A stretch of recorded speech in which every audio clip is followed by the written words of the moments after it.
Que legal que você chegou no nosso canal. Eu tenho certeza que se Deus te trouxe aqui, Ele tem algo para trazer à sua vida. Deus muitas vezes nos proporciona algumas mensagens que nos tocam e mudam toda a nossa história. Assim como muitas vidas já têm sido tocadas dessa mesma maneira. E se você chegou até aqui, porque Deus quer usar também a sua vida. Você pode fazer isso sendo um missionário. E ser um missionário nos dias de hoje, ele pode ser de diversas formas. Você pode começar contribuindo para que tudo que a The Way Church tem feito até aqui possa seguir fazendo e ampliando a envergadura de alcance também. Como? Contribuindo. Através desse QR Code, das chaves Pix que nós temos aqui, ou mesmo de toda uma descrição que a gente dá embaixo no vídeo, você consegue entender um pouquinho mais sobre o nosso trabalho, aonde nós estamos e quem nós somos. Como igreja, temos procurado não apenas compartilhar o Evangelho, mas também atender muitas necessidades que estão ao nosso redor e que estão ao nosso alcance. Esse alcance aumenta cada vez mais quando você entende de que Deus entregou para você possibilidades de fazer algo mais. Uma outra possibilidade é você se inscrever no nosso canal, ativar o sininho de notificações, curtir e também compartilhar todas as mensagens que fizerem sentido para você, levando assim uma mensagem abençoada a todos os seus amigos e família. Por isso, prepare seu coração para a mensagem que você vai ouvir em alguns segundos e que Deus possa abençoar poderosamente você e a sua família. Obrigado por estar aqui. Queria falar com você hoje sobre chamado.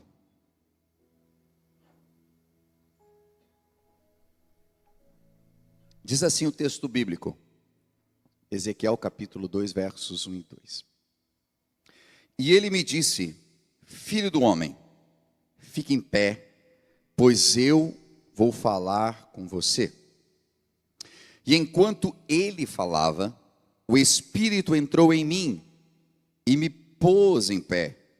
E eu ouvi aquele que me falava. Agora, Ezequiel 24, é só continuar um pouquinho mais para frente na Bíblia, Ezequiel 24, versículo 15. Ezequiel 24, verso 15. Aí é um segundo momento onde Deus está falando com Ezequiel. Veio a mim essa palavra do Senhor, filho do homem, com um único golpe estou para tirar de você o prazer dos seus olhos. Contudo, não lamente, nem chore, nem derrame nenhuma lágrima. Não permita que ninguém ouça o seu gemer. Não pranteie pelos mortos. Mantenha apertado o seu turbante e as sandálias nos seus pés. Não cubra o rosto, nem coma a comida costumeira daqueles que pranteiam ou que choram. Até aqui, esse texto. O livro de Ezequiel, se você já leu a Bíblia inteira, ou se você pegou partes dela para ler, é um dos livros mais difíceis de compreender, sem que você tenha um amparo de algum comentário bíblico, de alguma coisa nesse sentido. O livro de Ezequiel, ele é cheio de visões. Ele tem uma linguagem diferenciada. Não dá para saber exatamente se ele está em ordem cronológica ou não. É um livro bem diferente. Mas ele é carregado de profecias. E nós vimos aqui que começa Deus falando com aquele rapaz. Ele tinha em torno de 25 anos quando acontece essa situação de Deus usá-lo como um profeta. E o ano é 597 a.C., mais ou menos, quando foram levados mais ou menos 10.000 cativos para a Babilônia. E ali estava este jovem, Ezequiel, no meio deles. Havia sido passado toda uma situação, já Israel havia sido deportado em 722 a.C., os anos contam diferente antes de Cristo, eles contam regredindo, né? E agora chegou este ano, 597, onde Judá, que é uma parte de Israel separada, que ainda permanecia por ali naquele território, é deportado também. Eles só levam a elite, eles só levam os melhores, os que tinham estudo, os que eram preparados, a parte sacerdotal, a parte política, são levados, deportados. E ali vai Ezequiel também. Ele é conduzido para o cativeiro babilônico. Não era algo legal, gente. Era um país invadindo o teu país, matando um monte de gente, fazendo uma escolha dos que tinham mais capacidade, arrancando do seu povo, da sua família. Famílias foram destroçadas, famílias foram separadas, não havia esperança de ver novamente. Eu quero que você entenda a dor das pessoas sendo arrancadas do seu seio familiar, sendo levadas como escravos, sem ter esperança de voltar a ver sua mãe, seu pai, seus filhos. Era uma situação inimaginável. Mas eu estou falando a respeito disso, e o texto pode deixar você até pensativo, porque começa dizendo de que Deus pede para ele ficar de pé, que Deus queria falar com ele. Depois diz, com um só golpe vou tirar o prazer dos seus olhos. E como eu disse, é uma linguagem muito figurada. Mas a história conta que o que acontece é de que a esposa dele morre. Muito jovem. Se Ezequiel tinha seus 25 anos, sua esposa, em geral, tinha disso para menos. E ela morre. Só que esse profeta, ou chamado para ser profeta, porque foi chamado ainda antes, geralmente os profetas e sacerdotes, eles iniciavam o seu ministério com 30 anos. Mas Deus escolhe ele aos 25 anos, porque ele tinha uma missão muito específica. Ele estava indo para um cativeiro babilônico, ele estava indo para uma situação onde não havia templo, onde ele estava longe do seu país, para ser o canal de Deus para as pessoas que estavam presas lá. Ele tinha um chamado muito específico, Deus queria usá-lo, Deus tinha uma missão para ele. E isso me faz pensar, num primeiro momento já, que todos nós temos uma missão, temos algo a ser realizado nessa terra. Nós olhamos muitas vezes para algumas pessoas que nos encantam com suas habilidades. Você olha uma partida de futebol e você percebe algumas pessoas que têm uma habilidade incrível jogando bola. Isso não é o chamado deles, isso é uma habilidade deles. O chamado deles vai além disso. Você olha uma pessoa que é exímia em determinada coisa que faz, e você pode pensar que isso é o chamado dela.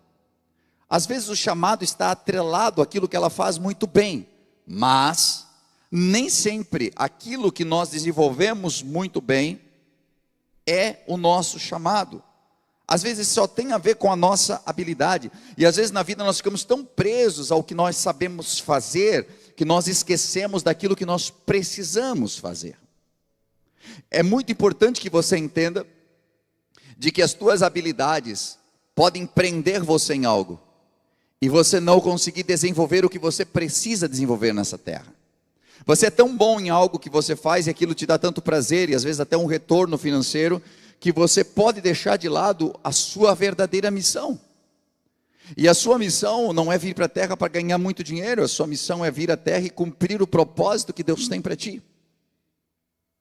E se você não entender isso, você pode ficar muito preso a vida inteira naquilo que você gosta de fazer, sem descobrir de verdade aquilo que você nasceu para fazer. Consegue entender isso?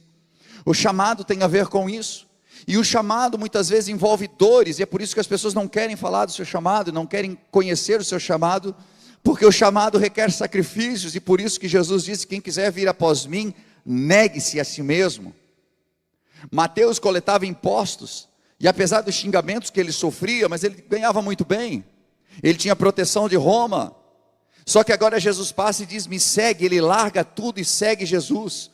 E ele segue Jesus para sofrer mais do que ele já sofria, sem ganhar absolutamente nada, e o que espera ele no final ainda foi uma morte por um martírio. Mas o chamado desse homem foi tão importante, que o que ele deixa até os dias de hoje fala conosco poderosamente através do Evangelho de Mateus. E a eternidade, a eternidade, ele já está lá nos esperando na eternidade. Nós muitas vezes pensamos apenas nessa vida curta que nós temos aqui, E nessa pequena vida curta que nós temos para decidir onde queremos passar a verdadeira vida, fazemos escolhas erradas. Porque nos prendemos apenas àquilo que gostamos de fazer, ou que temos habilidade de fazer. E Deus nos deu habilidades por um motivo. Deus nos deu habilidades também para nosso sustento, às vezes até para ajudar no nosso chamado, mas não para nos prendermos apenas a isso. As nossas provações, geralmente, elas nos conduzem para a nossa missão. Quando eu olho para a vida de Ezequiel, eu vejo isso muito claramente. Ele é deportado, ele vê seu povo morrer, Deus leva ele até um determinado ponto da Babilônia, e Deus quer falar com ele. E Deus quer trazer para ele agora a missão que ele precisa desenvolver. E às vezes o que acontece é que nós nos revoltamos tanto com Deus por conta das coisas que estão nos levando para a missão, que abortamos a missão. Porque até que nós estejamos no local onde vamos desenvolver o nosso ministério, nós passamos por algumas situações. Você está comigo, amém? Amém. Nós passamos por algumas situações difíceis, porque são elas que vão arrancando algumas coisas de nós e nos colocam na direção da nossa missão. E é muito fácil de nós nos revoltarmos e dizer: por que Deus está fazendo isso comigo? Deus havia arrancado ele do meio dos seus pais, Deus havia tirado ele do meio da sua família, e agora ele passa por uma provação, a sua esposa morre. Com ela poderia ter morrido ele, poderia ter morrido o seu coração, poderia ter morrido tudo, e ele ter dito: eu não faço absolutamente mais nada. E eu estou falando aqui de um caso bem extremo, não quero nem imaginar isso acontecendo na minha vida e nem na sua. Mas eu peguei este exemplo para nós percebermos que às vezes nós nem temos sofrimento. Deus arranca ele de um país, ele perde a sua esposa, ele perde a sua família, ele não está entendendo o que está acontecendo. A palavra Ezequiel, o nome Ezequiel, a etimologia da palavra Ezequiel significa Deus fortalece. E Deus está tirando ele de um país para levar aonde tem um monte de gente presa, para fortalecer aquelas pessoas que estão lá. Mas quem mais precisa de fortaleza é ele, porque ele está todo quebrado. E aí eu aprendo que enquanto nós estamos fortalecendo os outros, é que Deus está fortalecendo a gente. Deus não te fortalece enquanto você simplesmente está fazendo as suas coisas, porque não precisa te fortalecer, você já está forte o suficiente por ti mesmo. Mas no momento que você está quebrado, no momento que você está destruído, no momento que você diz: o que eu vou fazer? Aí Deus lembra você que você tem um chamado, e Ele coloca você na direção do teu chamado, para que no momento que você exerça esse chamado, a cura também aconteça em ti. Isso é um dos grandes mistérios de Deus que nós podemos abortar no momento que nós nos aborrecemos com Deus. Ficamos decepcionados com o transcendente, com aquilo que é abstrato, com Deus. Decidimos muitas vezes: eu não vou crer em mais nada, eu não quero mais saber de igreja, porque um dia uma oração não foi respondida, porque você precisava muito, você se decepcionou com Deus, se decepcionou com a igreja, com o pastor, com alguém, sofreu uma decepção e agora você decidiu que não vai crer em mais nada. Algumas pessoas têm uma religião apenas para fim de fazer um casamento ou um sepultamento, mas não vivem a religião. Pessoas que dizem: eu vou 2 vezes por ano, ou talvez já faz alguns anos que eu não vou mais na igreja, mas teve uma missa lá e me chamaram, teve um culto lá e me chamaram, teve um momento lá e me chamaram, daí eu fui. Mas por quê? Porque não tem mais essa conexão com Deus, e às vezes está atrelado a realmente uma dor que a pessoa sofreu. Pedidos não atendidos, campanhas que você fez, séries de mensagens que você participou, você colocou muita esperança, mas nada aconteceu. E nós chegamos a um ponto, às vezes, de ameaçar, inclusive a Deus, de dizer para Deus: olha, se tu não responder para mim, eu nunca mais vou na tua casa, eu nunca mais vou acreditar. E é tão fato que nós acreditamos, que dizemos para Deus que vamos deixar de acreditar nele. É tão louco isso. Mas o momento da dor faz isso com a gente. E quando a gente está vivendo dores, e quando nós estamos passando por um momento que nós não entendemos, porque alguns sofrimentos que Deus te permite viver só, nós sempre vamos querer encontrar um culpado para aquele sofrimento. Se alguma coisa deu errada comigo, eu preciso achar alguém para jogar a culpa. E as costas de Deus parecem as mais largas do possível para a gente jogar a culpa em Deus. Só que às vezes o que acontece não é o suficiente, então nós começamos a achar culpados na igreja. Eu estou nessa situação e ninguém ligou para mim. Eu estou nessa situação, mas o pastor me esqueceu. Eu estou nessa situação, mas fulano, mas ciclano, agora eu não presto mais. E começa a vir um monte de coisas erradas na cabeça. Sendo de que nós precisamos entender que o momento que nós estamos vivendo está lapidando o teu chamado. Se você não conseguir sobreviver à dor, você não vai conseguir exercer o teu chamado, porque o chamado tem dores. Por que as pessoas passam por treinamentos difíceis para uma guerra?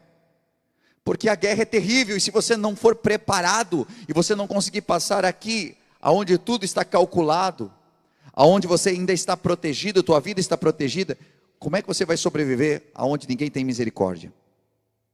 Deus nos prova em algumas situações, porque Ele tem algo muito maior, Ele tem missões muito maiores para nós. E se nós não conseguimos entender estas dores, e se você não puder entender de que às vezes tem coisas que você vai ter que viver sozinho, porque todo mundo me abandonou. Não abandonaram, Deus não está permitindo que elas vão até você, porque é você e Deus nesse momento. Precisamos entender isso para não sair julgando e perdendo a nossa bênção. E eu preciso dizer isso porque há muitas pessoas com chamado, e seu chamado está estacionado na sua murmuração. Eu sei que você está vivendo um momento difícil, eu sei que você está vivendo um momento penoso, mas Deus quer ensinar você nisso, porque se não houver ninguém ligando para você, quer dizer que você vai desistir? Não desista do seu chamado. Se não tiver ninguém que esteja ligando para você, visitando você, passando a mão na sua cabeça, ou curando as suas feridas, não quer dizer que não tenha ninguém orando por você. Certa vez Elias disse: eu quero morrer, para mim chega, eu não aguento mais. E ele falando com o Senhor, dizendo: se eu não sou melhor que meus pais, não, me leva de uma vez e acaba com tudo isso, porque ficou somente eu. Elias estava fazendo o discurso que muita gente faz nos dias de hoje: só estou sozinho, agora eu não presto mais. E aí Deus disse para ele assim: ei, levanta, porque tem 7.000 que estão orando por você. 7.000 pessoas que não dobraram os seus joelhos para Baal, eles ainda estão, e se você está de pé, é porque essas pessoas estão orando por ti. Quero dizer algo para ti: tu não está só, tem gente orando pela tua vida. Você vai atravessar esse vale, você vai chegar do outro lado, aleluia.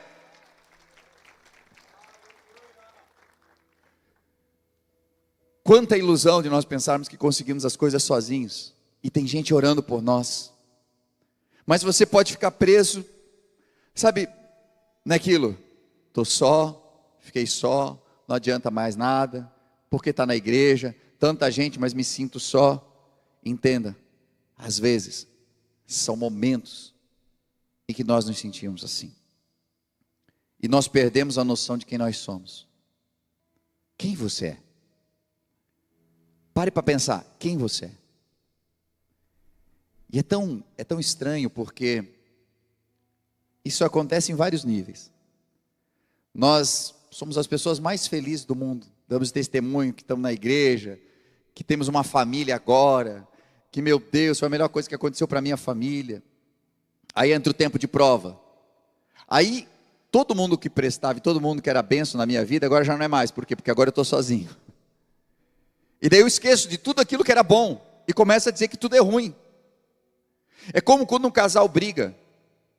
Você já percebeu? Eu te amo, não, quem te ama sou eu. Aquela coisa melosa de: não, mas eu te amo mais. Aí brigaram: porque tu sempre faz isso? Porque tu nunca me amou? E porque tu... Aí tu fica: meu Deus, mas não faz uma semana que dava até nojo de ver, de tanto mel. E agora é porque nunca você me tratou com carinho, porque nunca você... Como? Nós precisamos nos converter, essa é a verdade, gente.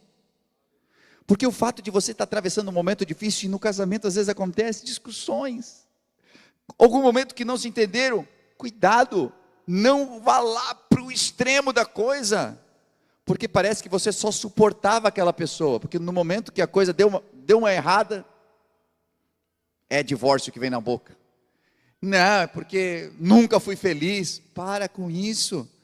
E veja, geralmente, quem tem esse problema dentro do próprio casamento, porque é um relacionamento muito próximo, tem esse problema com a igreja, tem esse problema com a comunidade, tem problema com o trabalho.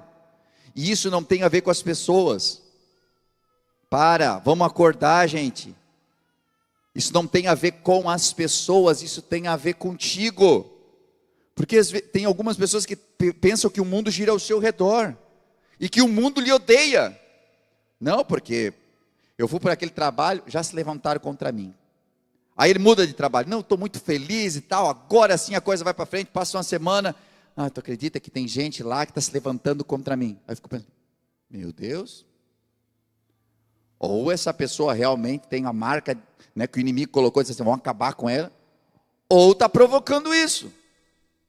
E muitas vezes nós mesmos provocamos, porque não sabemos lidar com pressões, não sabemos lidar com as provações. Mas eu volto para o gancho da mensagem. Nossas provações, nossas pressões, são elas que nos conduzem e nos lapidam para o nosso chamado.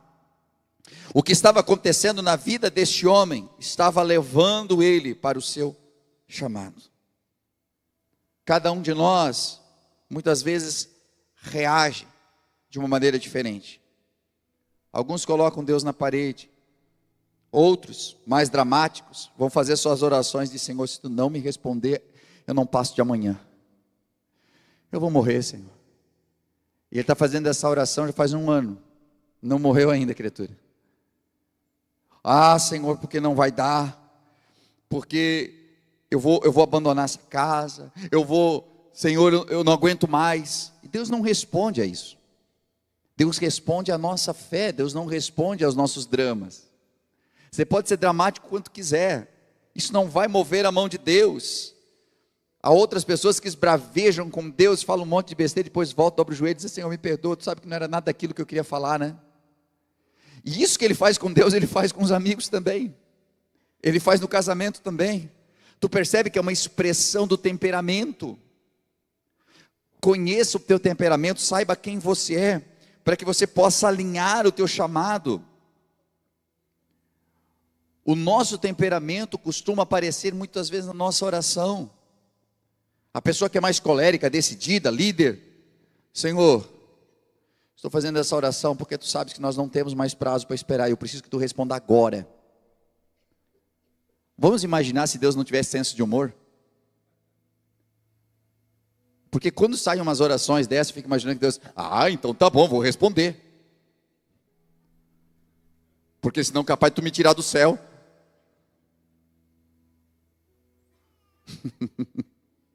Nessa época de Natal, né? O cara vai lá, rouba a Maria do presépio, tô com a tua mãe, velho. Ou tu responde.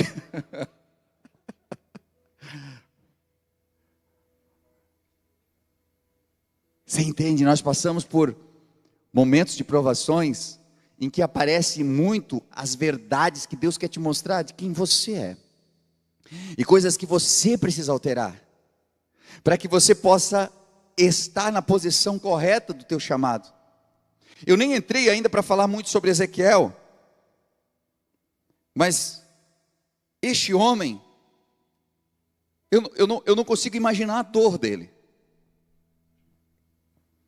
Ele tem que cumprir um chamado, ele tem que cumprir algo num país estranho. Mas agora Deus fala com eles assim, ei, de um só golpe, eu vou tomar de você o que você mais ama.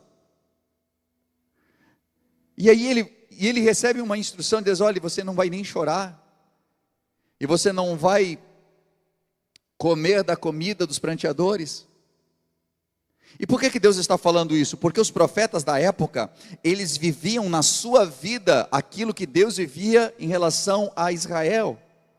Porque ficava muito evidente para todos. A mensagem era muito evidente. E quando ele diz, você não vai comer da comida dos pranteadores, é como se Deus estivesse dizendo assim, até os que costumam trazer o alimento para quem está chorando, para quem está mal, não vai trazer para você. Lembra que eu falei aqui de que às vezes a gente está sozinho na luta e que ninguém aparece? Não quer dizer que Deus não esteja no controle disso. Mas também a palavra do Senhor diz, e eu não sei se você prestou atenção, em Ezequiel 2, quando eu li, olha o que Deus fala para ele: filho do homem, fica de pé, porque eu vou falar com você.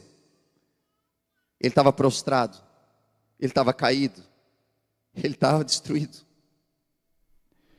E em seguida diz assim, ó, enquanto ele falava, enquanto Deus falava, o Espírito entrou em mim e me pôs em pé.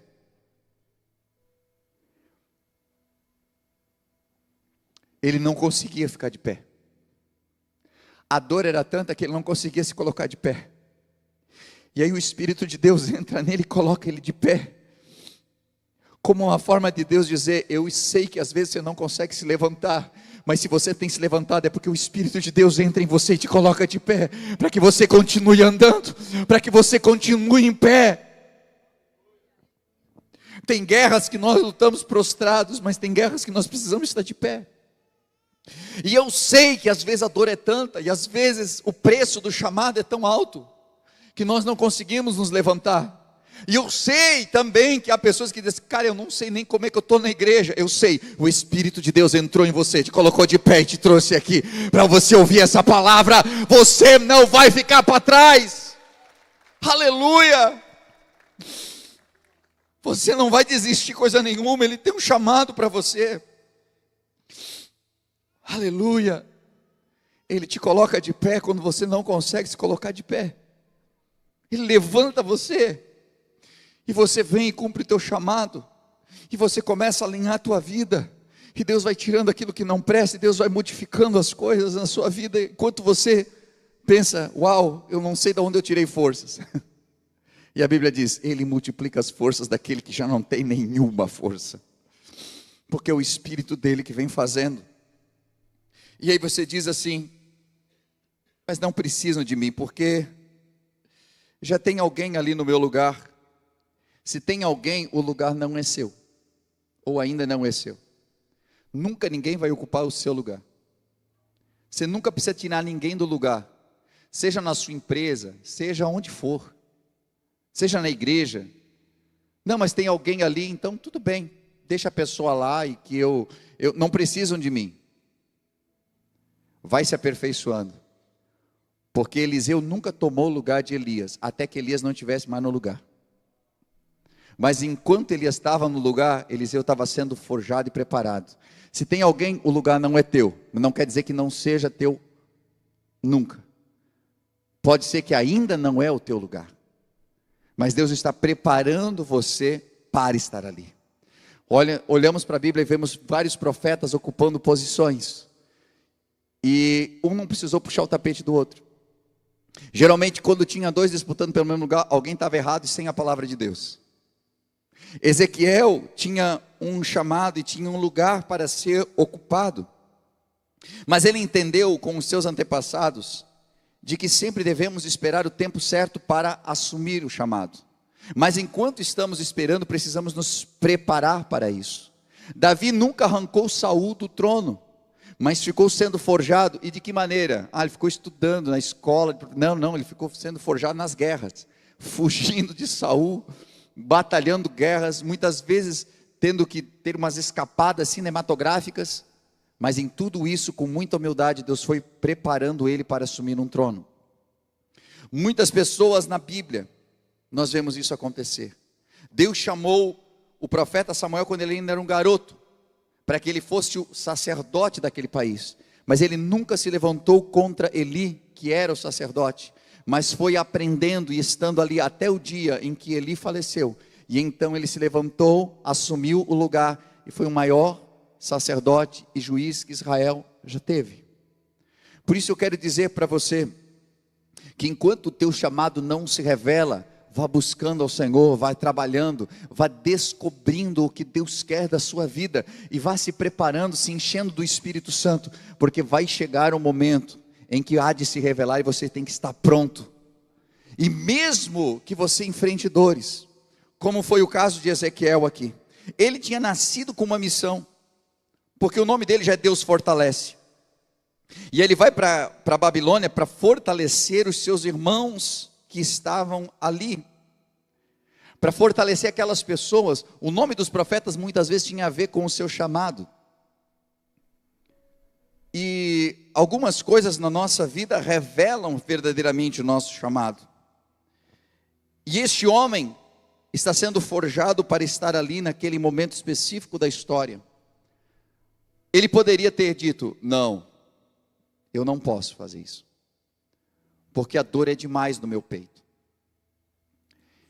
E eu talvez não culparia ele, se eu lesse a história e visse que depois de perder a sua esposa, que ele amava, ele desistisse de tudo. Somos humanos, não somos? Mas este homem descobriu no seu chamado um jeito de usar a sua dor, um jeito de fazer com que a sua dor não o alejasse, mas fosse uma propulsão para levá-lo além. Ele entendeu de que Deus está acima de todas as coisas, porque é muito bonitinho nós falarmos isso, que o primeiro mandamento é amar a Deus sobre todas as coisas, mas fazer isso é o que pouca gente faz, porque no momento que nós sentimos dor, a nossa dor vai para o primeiro lugar da nossa vida. Nós exaltamos tanto a nossa dor, que justificamos que podemos deixar a família de lado, que podemos nos isolar, abraçar a depressão e ficar com ela, porque não conseguimos colocar a Deus acima da nossa dor, colocamos a dor acima de Deus, da família e de tudo mais. Às vezes precisamos de ajuda, sim. Às vezes Deus permite que nós estejamos sozinhos, já falei sobre isso, sim. Mas é fato de que quando o amor a Deus continua sendo acima de todas as coisas, nós entendemos de que há muito a se fazer ainda nessa terra, e de que essa minha curta vida aqui, ela foi deixada apenas para que eu cumpra uma missão. E nessa manhã, eu sei que eu pareço ser talvez até grosso demais em falar sobre isso, mas a vida que você tem não é para a sua felicidade apenas, porque a sua vida pode ter felicidade ou pode não ter felicidade, mas uma coisa a sua vida sempre terá, se você estiver alinhado a Deus, ela terá propósito. Propósito, e que a felicidade muitas vezes está atrelada a você entender o propósito que você nasceu. A felicidade acontece no momento em que eu cumpro este propósito, no momento em que eu estou adequado a ele e eu começo a vivê-lo.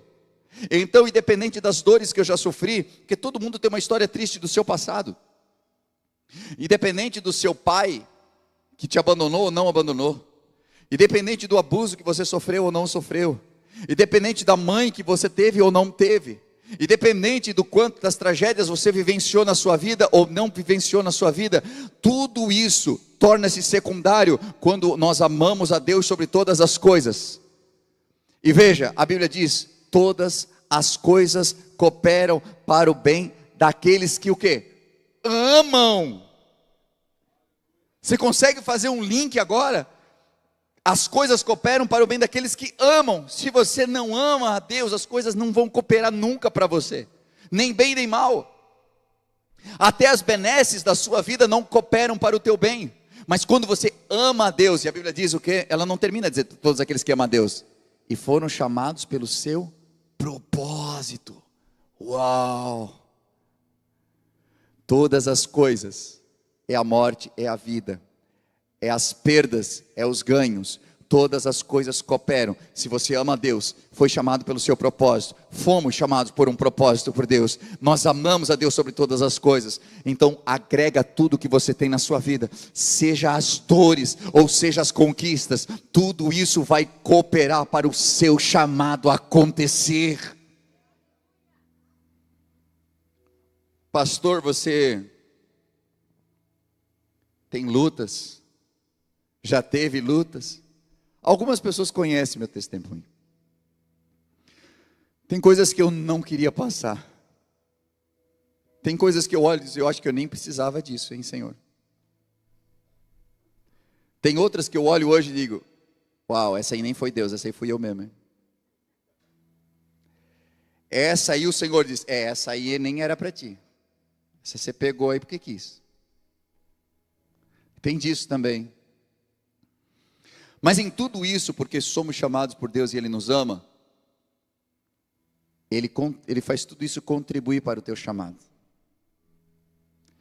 Lembro-me de um dia, que eu estava vivendo um dos piores dias da minha vida. Uma dor latente. Eu saio de casa, eu vou para a igreja, eu entro no escritório. Faz muitos anos. Quando eu entro no escritório, para chorar, sozinho, sem que ninguém me visse. A secretária da igreja bate na porta e diz, o senhor pode atender aqui uma pessoa? Eu falei que hoje não era o dia aqui e tal, que a gente podia agendar, mas ele está em muito desespero. Eu disse, claro, me recompus. Quando aquele homem entrou, chorando em desespero, e começou a abrir a boca e contar o que ele estava vivendo, era exatamente a minha dor. Era exatamente o que eu estava vivendo. E naquele momento eu não podia colocar a mão sobre ele e dizer assim, rapaz, sabia que eu estou vivendo a mesma coisa que tu? Vamos chorar agarrado aqui e deu. Esse é o primeiro impulso, né? Ou dizer para ele assim, eu vivi a mesma coisa. Não, tu não pode fazer isso. Mas naquele momento eu tive que ser Ezequiel. Deus fortalece. O Senhor fortalece. A primeira coisa, quando você encontra alguém que sofre o que você sofre, você passa a ter misericórdia. Porque há empatia suficiente em você para entender o porquê que o outro chora. E algumas coisas que nós nunca vivemos, nós olhamos e dizemos, mas não é para tanto também. Quantas vezes eu fiz isso? Tá, mas, isso aí, ó, se levanta, Deus é contigo. A gente não tem essas palavras assim, superpower. Levanta a cabeça, Deus é contigo. Não, você não pode fazer isso. Deus tem um grande propósito na vida. São aquelas palavras clichês, aqueles jargões que a gente usa, né, quando a gente não tem o que falar. E a gente usa essa. Mas quando você está amassado, como Ezequiel, amassado, Deus precisava trabalhar muito, porque tinha gente quebrada lá que precisava dele. E ele estava muito aqui, ó. Aí Deus permite que ele vivencie algo, coloca ele lá no chão. E ele chega e aquele momento que ele coloca a mão, chora com a pessoa, não tem muitas palavras, mas chora e consegue com o seu choro curar. E então vem uma palavra, e ele começa a trazer palavras para aquelas pessoas e fortalecê-las, enquanto elas viviam dentro de um cativeiro e não estavam vendo saída nenhuma, mas Deus usava a vida dele para trazer alento àquelas vidas.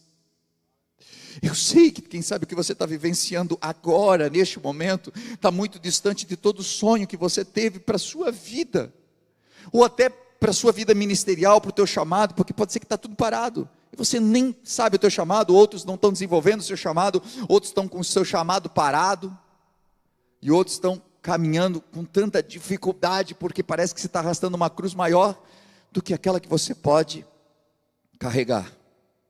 O chamado tem dores, o chamado exige de nós, o chamado pode ser parecido com a tua habilidade, mas pode não ter nada a ver, e você precisa descobrir no quanto as tuas dores muitas vezes estão te levando ao teu chamado, e você não está percebendo isso. Este homem é levado para o cativeiro, este homem é levado para a prisão, este homem está arregaçado, ninguém quer saber se a esposa morreu ou não morreu, ele tem que ir para a prisão agora e pronto, mas era ali o lugar da sua missão. As nossas dores muitas vezes nos mostram onde é a nossa missão. Aquilo que mais prova você, aquilo que mais dói em você, revela a missão que Deus tem para você. Fique atento às tuas dores, pare de reclamar das dores, pare de querer fugir das dores, comece a olhar com atenção, porque no meio dessas dores, e no meio de toda essa situação, que Deus está mostrando para você aonde Ele quer usar a sua vida. Para curar aonde você já foi machucado também, onde você já foi machucada também.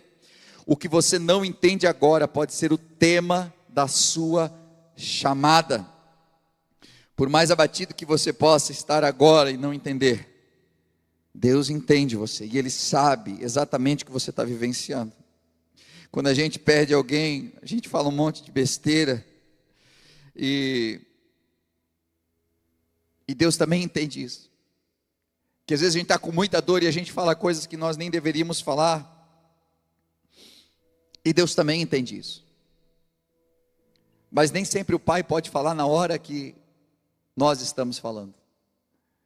Tem pessoas que são tão sábias que no momento que você está esbravejando, elas só ficam quietas do teu lado e estão ali, e elas não têm uma palavra para ti, porque naquele momento qualquer palavra que jogarem para ti você não vai entender, você vai esbravejar. Então elas permanecem em silêncio e só deixam você colocar a dor para fora. Hoje você pode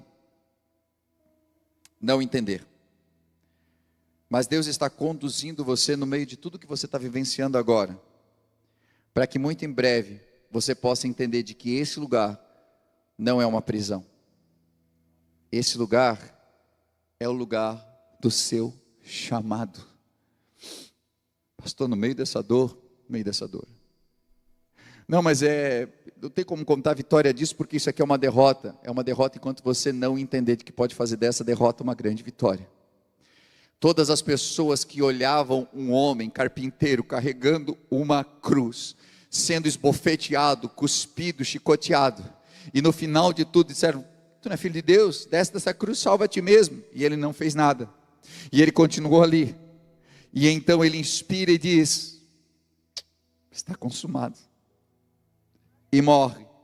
Aí alguém ainda tem que ir lá, tirar ele da cruz, lavar o corpo dele, sepultar ele numa sepultura que nem era dele, emprestada. Não é tão rico, filho de Deus, sepultura emprestada. E aí colocam ele lá. Me diga, nessa visão, sem você ser cristão, que tipo de vitorioso é esse? Que tipo de homem vitorioso é esse? Que ele é pego e não faz absolutamente nada, apanha e não revida, carrega uma cruz, é chutado, levam ele, põem ele na cruz. Como é que você segue um cara desse? Como é que você segue alguém que não conseguiu nem sair da própria cruz, vai tirar a cruz de você? Nós poderíamos olhar dessa forma, né? Quem não conhece a Jesus, olha dessa forma, porque aparentemente, aquele lugar ali era um lugar de derrota, mas a cruz tornou-se um lugar de vitória. Porque quando nós olhamos o cenário, nós entendemos de que aquela cruz era necessária, porque aquela cruz era minha, e quando ele decidiu que ele não ia desistir, ele dizendo: não, eu não posso sair daqui, porque se eu sair daqui, você tem que vir para cá, e eu aguento, mas você não aguenta, então eu vou ficar aqui, eu vou entregar a vida, porque eu sei que em 3 dias eu vou me levantar da morte, e eu vou depois sentar com meu pai, e de lá onde eu estiver, um dia você vai estar comigo. Aleluia! Como é que o Filho de Deus teve que pegar uma sepultura emprestada? Para que comprar uma sepultura para usar só por 3 dias? José de Arimateia podia usar aquilo depois. O nosso Deus sabe todas as coisas e sempre vai conduzir de maneira que mesmo um cenário que pareça de derrota, torne-se um cenário de vitória. A cruz, que era um instrumento de tortura, até os dias de hoje, ela é um símbolo de vitória para o cristianismo. Nós olhamos para a cruz e nós lembramos de que o nosso Deus se fez homem, foi até aquela cruz e ali pagou o preço da nossa salvação. Ezequiel perdeu a esposa, perdeu os pais, perdeu as pessoas que ele amava. Ele é conduzido para um lugar onde ele é preso, mas ali não puderam prender a palavra de Deus que descia sobre ele e colocava ele de pé quando ele não conseguia ficar de pé. E a palavra de Deus era pregada naquele lugar onde ninguém chegava, mas Deus permitiu que ele fosse até lá dentro para dizer: Deus está aqui para fortalecer vocês. Deus está aqui falando: eu vim aqui, eu perdi tudo, mas hoje eu estou ganhando, porque se você ouvir a palavra de Deus, então estou ganhando. Era essa a mensagem de Ezequiel. Agora, qual será a sua mensagem? Eu quero terminar essa mensagem perguntando para você: qual é a sua mensagem? Qual é o lugar da sua prisão? Qual é o teu cativeiro? Aonde é o teu cativeiro hoje? Você está se sentindo longe de casa? Deus quer usar você no lugar da tua dor. Aonde você se sente preso? Aonde você sente que parece que o inimigo venceu você? Parecia que o inimigo tinha vencido na cruz, não parecia? Para as pessoas, parecia. Mas ali era a grande vitória de Jesus Cristo. Parecia que mais um judeuzinho tinha perdido tudo quando levaram Ezequiel até o cativeiro. Mas não sabiam eles que estavam levando um profeta para um monte de pessoas que estavam, quem sabe, clamando pela palavra de Deus. Senhor, até quando nós vamos estar sozinhos? E Deus dizendo: calma que eu tenho um plano aqui. Eu estou trazendo Ezequiel, estou moendo ele aqui, ó. Ele não está entendendo o que eu estou fazendo na vida dele. Eu estou moendo ele aqui, mas eu vou conduzir ele, e quando ele chegar aqui, ele vai ter a mensagem correta. Eu digo para você, hoje, se você pudesse fazer um recorte, olhar para o céu, Ezequiel lá, perguntasse para Ezequiel: Ezequiel, o que era mais importante? Você queria passar mais uns 20 anos, ou mais 10 anos com a sua esposa, dentro de Israel, vivendo numa casa muito boa, ou você queria ter cumprido a sua missão? Quem sabe Ezequiel agora ia dizer para você: naquele momento, tudo que eu queria era estar do lado da minha amada, tudo que eu queria era uma vida sossegada, tudo que eu queria vivenciar era um tempo de paz na minha nação. Mas quando eu consigo olhar o cenário completo, e as pessoas que precisavam de mim, eu consigo entender que Deus me deu uma missão na terra. A minha missão não era viver uma vida bem tranquila aqui, simplesmente morrer e acabar e não deixar legado. O que Deus queria para mim é de que eu fosse até lá, e no momento mais terrível da vida de muitos cativeiros, de muitos cativos, eu pudesse trazer uma mensagem de esperança para eles, eu pudesse fazer a diferença para eles. E a diferença de Ezequiel não ficou apenas nisso. 600 anos antes de Cristo, depois, 2000 anos depois de Cristo, e o livro de Ezequiel ainda faz a diferença na nossa vida. Aleluia. Coloque-se de pé comigo, por gentileza. Aleluia.